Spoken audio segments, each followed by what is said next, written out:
Hey guys, it's Gloria. Welcome to my channel, or welcome back. Today I am back at it again with another Answering Your Fitness Questions video, and today's video we're going to talk all about the belly fat. Stubborn belly fat, the thick and thin belly fat, whatever belly fat you have, everyone deals with it. So I am finally filming this video, much requested, so many of you guys, and I'm gonna just talk about the different types of fat and what we can do to lose that fat. And I'm also going to give you tips, the easiest way to lose fat, and things that I've actually applied to my routine, to my lifestyle, and it's been working amazingly and I've seen great results from it. In addition to this, I also tried this whole tip routine to my mom, and she just to test it out on another person to really see if it isn't just only me and it's really working on others as well. And first off, the results are insane. My mom's before and after,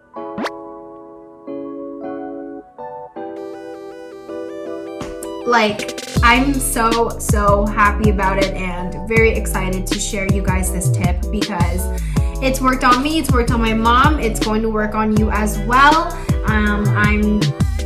There's nothing more to say. Let's just hop right into the video. Before, kind of understanding, more going in depth into what we can do to lose that belly fat, a very big common mistake that a lot of people, including myself, makes is that what's on your belly might not actually be belly fat. The way to check this is if you are lactose intolerant or you have some digestive issues. I have both of those issues, and when you have those issues, you tend to get bloated very easily, and it lasts for a very long time. So for me, when I accidentally eat cheese or when I eat like these dairy foods, I would stay bloated for the next 2 days. And when if I eat something that has like a lot of gluten, I try to eat gluten-free foods, but when I can't, I just eat whatever, but it keeps me bloated for a day. So what's actually been helping me to get rid of that bloat, that is a slimming belt.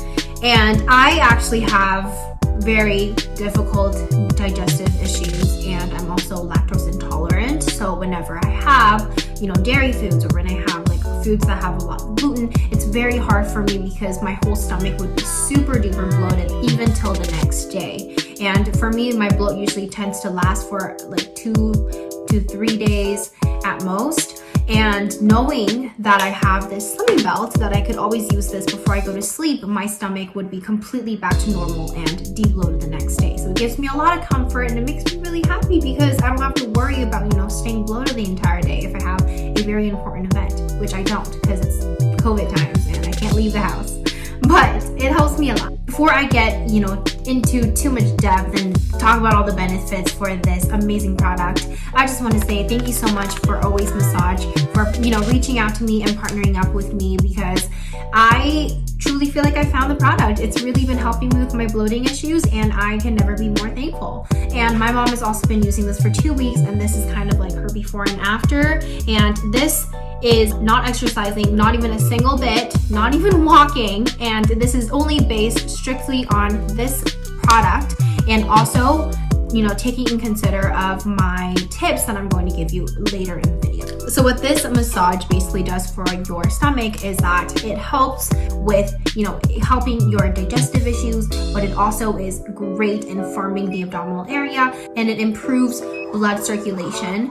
And if you also have like very loose skins and loose skins from weight loss, or really tighten your stomach, get that extra boost from that ab workout, this one is the answer for you. But I genuinely want to make sure these are products that I've used, tried, and genuinely think that it's worth to recommend to my viewers. So if you would like to purchase this product, I'm going to leave the link in my description box below so you guys can go check that out, and I'm going to leave all the extra details in the description box so that I won't be forgetting anything.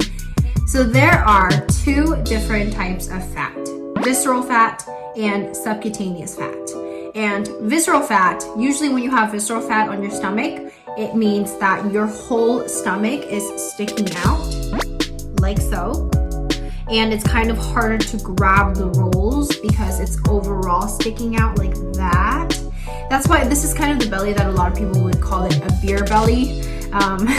And it's kind of more harder to grab the rolls, and it's really more of the entire stomach kind of bloated out. Not bloated out. This is mainly made from stress, lack of sleep, alcohol, and too much sugar.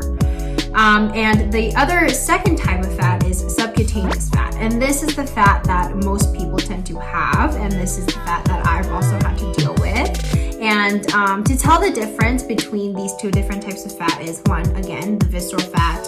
It's a little bit more harder to grab the rolls because the overall belly would be sticking out.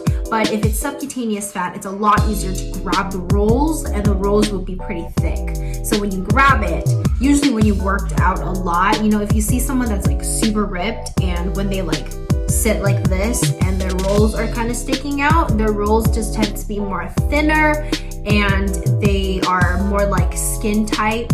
Like they don't look like a grab. So for subcutaneous fat, this has a lot of different things that it does for our body. First off, it's obviously not going to look the best on my stomach, but there are so many good things and benefits that the subcutaneous does for our bodies. The number one thing is it is responsible for keeping you warm. So this is like one of the biggest things, is that when you're losing subcutaneous fat, your body tends to get colder. It also is a protection from outer substances, and it's available to be used as energy, and it wouldn't necessarily need workouts to lose fat.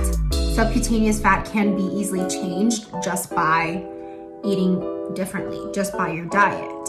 So when people lose this fat, you start losing a lot of that thermal protection. So when you start getting cold easily, that's a sign of losing subcutaneous fat. And a disclaimer is that it's not very effective trying to lose, fat in a specific area. It's very important to be, losing the entire body's fat percentage in order to lose like your belly fat. So you can't just do ab workouts to lose belly fat. You gotta lose the whole fat percentage of the entire body in order to lose belly fat. Our body uses mainly carbs and fat as its main source of energy.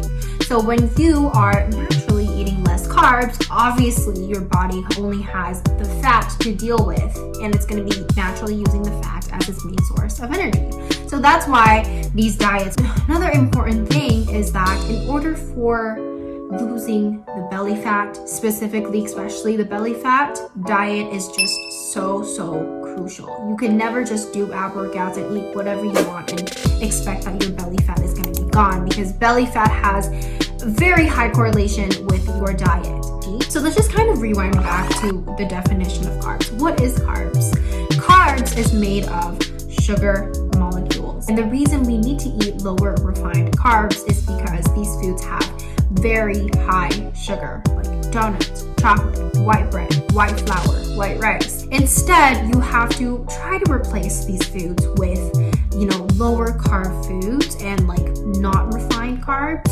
Things like sweet potatoes and whole wheat, oats. I'm always having sweet potatoes stocked, and I always have whole wheat bread. And whenever I go out, which I don't, COVID, I would always try to replace the bread with whole wheat bread. So it's a lot better than white bread, white flour that are very high in sugar, and it's going to just go straight to your stomach. It's honestly, let me just put it out there. A lot of that are, refined carbs, it's gonna go straight to your stomach. Really sorry to break it out, but it's just the truth. It's the hardcore truth, and there's no way you can, go the easy way around, because there is no easy way around. But there are ways that you can enjoy this. Enjoy this low carb, high fat diet to lose belly fat in an easier way. Instead of, eating these refined carbs, replace it with sweet potatoes. Like, sweet potatoes are so good, but they're low carb. Another important reason is that carbs is a whole lot easier and faster to digest. So it's not going to keep you full for a long time. It makes you feel hungry quicker. On the other hand, protein-based foods actually keeps us full longer because they take longer to digest. So animal-based protein can include meat, poultry, fish, eggs, dairy foods, and plant-based protein can include nuts and seeds, tofu, whole wheat bread, etc. So it's very important, if you want to keep yourself full for longer. If you're always constantly hungry, it's usually because you're eating a lot of carbs as your main diet. Try to kind of replace those with protein-based foods and see how you feel about it, because I guarantee you're gonna feel fuller for a longer period. So I hope you guys enjoyed this video and learned something more about just basic fitness knowledge that is very easy to find on the internet, but of course it's a lot easier to just watch my video and gain these types of knowledge. And if you have any more questions and topics that you would like for me to tackle on, make sure to comment, because I check all my comments, I always look at them, and I always take ideas from you guys. So yeah, I hope you guys enjoy this one. Once again, subscribe to my channel if you want to see more from me, and I will see you guys on my next video.